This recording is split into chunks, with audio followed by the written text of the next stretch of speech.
Hi guys, I'm Miss Kissel, and today I'm going to read you the book called The Library Lion.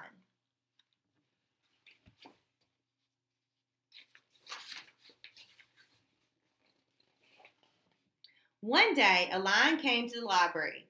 He walked right past the circulation desk and up into the stacks.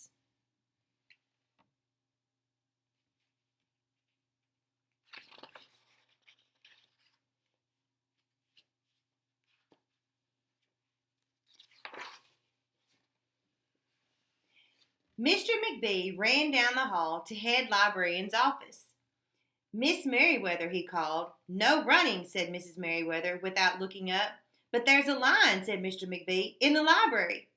Is he breaking any rules? Asked Mrs. Merriweather. She was very particular about breaking rules.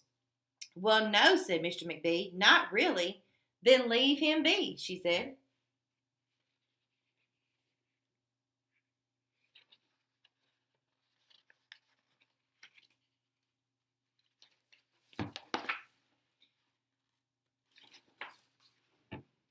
The lion wandered all around the library. He sniffed the card catalog. He rubbed his head against the new book collection. Then he padded over to the story corner and went to sleep. No one was sure what to do. There weren't any rules about lions in the library.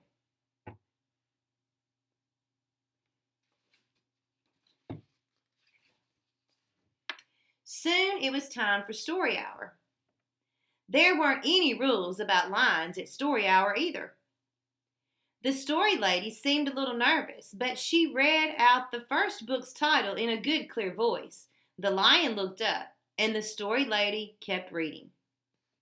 The lion stayed for the next story, and the story after that. He waited for another story, but the children began to walk away. Story hour is over, a little girl told him. It's time to go. The lion looked at the children. He looked at the story lady. He looked at the closed books, and then he roared very loud.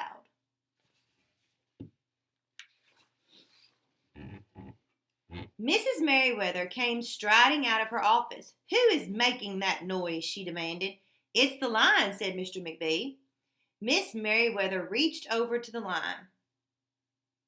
If you cannot be quiet, you will have to leave, she said in a stern voice.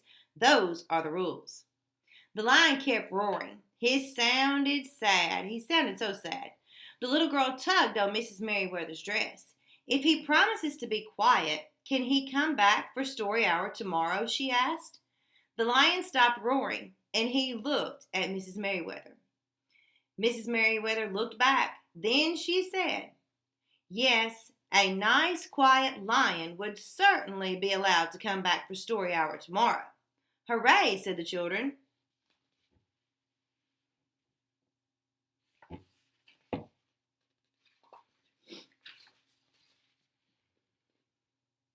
The next day, the lion came back.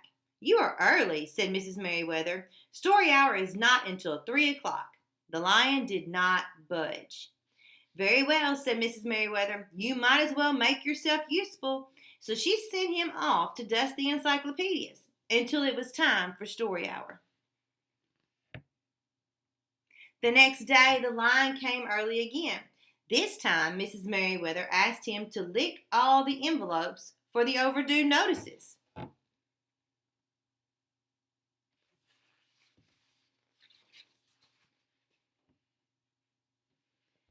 Soon the lion began doing things without being asked. He dusted the encyclopedias, he licked the envelopes, he let small children stand on his back to reach books on the highest shelves.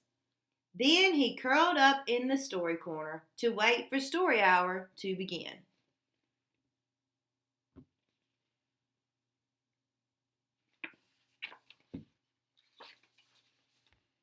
At first, the people in the library were nervous about the lion, but soon they got used to having him around.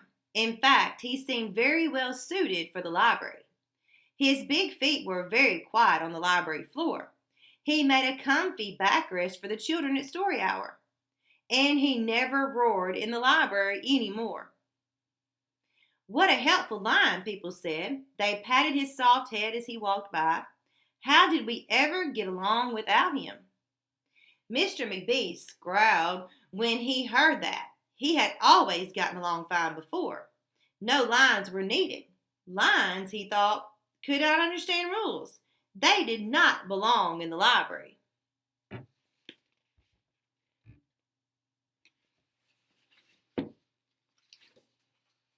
So one day, after he had dusted all the encyclopedias and licked all the envelopes and helped all the children, the lion padded down the hall to Mrs. Merriweather's office to see what else there was to do. There was still some time left before story hour. "Hello, Lion," said Mrs. Merriweather. "I know something you can do. You can bring a book back into the stacks for me. Let me just get down from the shelf." Mrs. Merriweather stepped up onto the step stool. The book was just out of reach. Miss Merriweather stood on her toes and she stretched out her fingers. "Almost there," she said. Then Mrs. Merriweather stretched a little too far.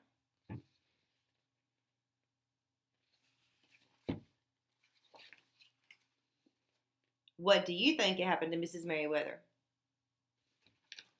"Ouch," said Mrs. Merriweather softly. She did not get up. "Mr. McBee," she called for a minute. "Mr. McBee." But Mr. McBee was at the circulation desk. He could not hear her calling. "The line," she said. "Please go get Mr. McBee." The line ran down the hall. "No running," Mrs. Merriweather called after him. The lion put his 4 big paws up on the circulation desk and looked at Mr. McBee. "Go away, Lion," said Mr. McBee. "I'm busy." The lion whined. He pointed his nose down the hall toward Mrs. Merriweather's office, but Mr. McBee ignored him. Finally, the lion did the only thing he could think of to do. He looked at Mr. McBee right in the eye.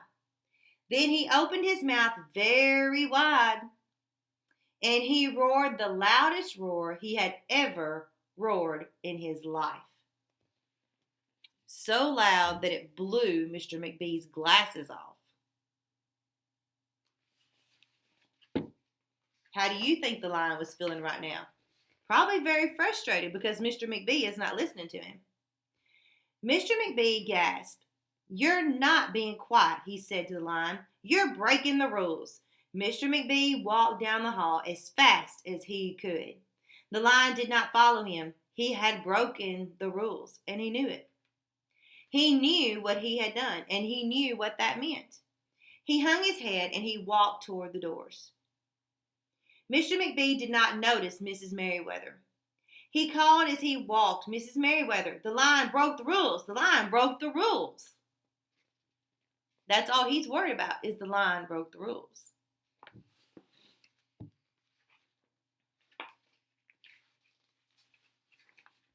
He burst into Miss Merriweather's office.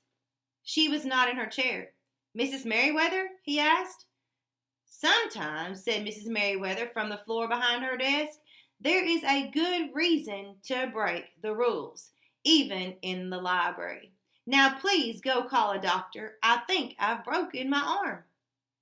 Mr. McBee ran to call a doctor. "No running," Mrs. Merriweather called after him. And Mrs. Merriweather is laying on the floor behind her desk.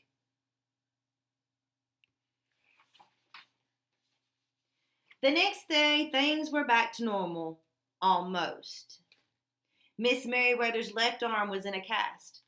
The doctor had told her not to work too hard. "I will have my lion to help," Mrs. Merriweather thought. But the lion did not come to the library that morning. At 3 o'clock, Mrs. Merriweather walked over to the story corner.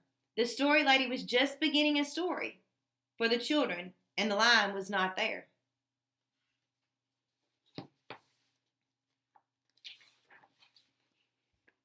People in the library kept looking up from their books and computer screens and hoping that they would see a familiar furry face.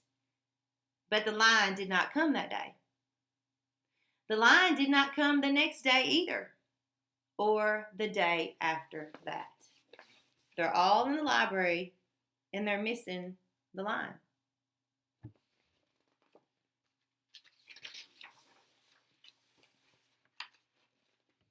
So one evening, Mr. McBee stopped by Mrs. Merriweather's office on his way out. "Can I do anything for you before I go, Mrs. Merriweather?" he asked her. "No, thank you," said Mrs. Merriweather. She was looking out the window. Her voice was very quiet, even for the library. Mrs. McBee, or Mr. McBee, frowned as he walked away. He thought there probably was something he could do for Mrs. Merriweather after all. She seems very sad without the line. So what do you think he's going to do to make her feel better?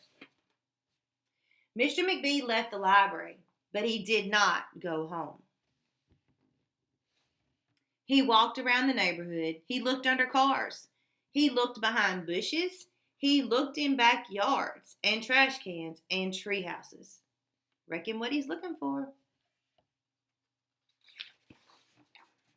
Finally, he circled all the way back to the library. All the way back to the library. And look what he sees. The line was sitting outside looking through the glass doors.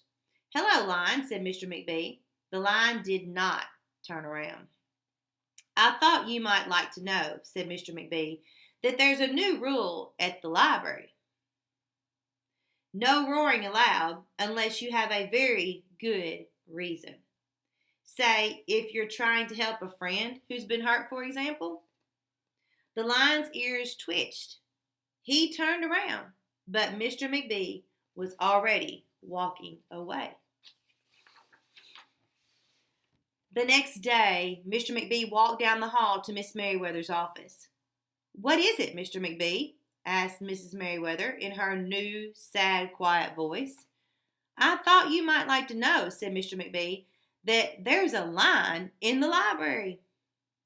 Miss Merriweather jumped up from her chair and ran down the hall. Mr. McBee smiled. "No running," he called after her. Miss Merriweather didn't listen. I would say she's a little excited.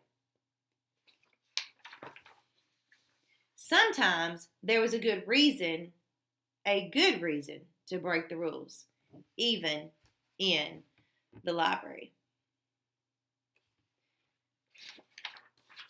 Boys and girls, we talk to you all the time about breaking rules and how we're not supposed to break rules and why rules are important. But sometimes when it comes to being helpful to people who may be hurt, or when someone is in need, or someone else needs your help, it's okay to break the rules under certain circumstances, just like the library line. Hope you enjoyed this book. Hope to see you all soon. Bye.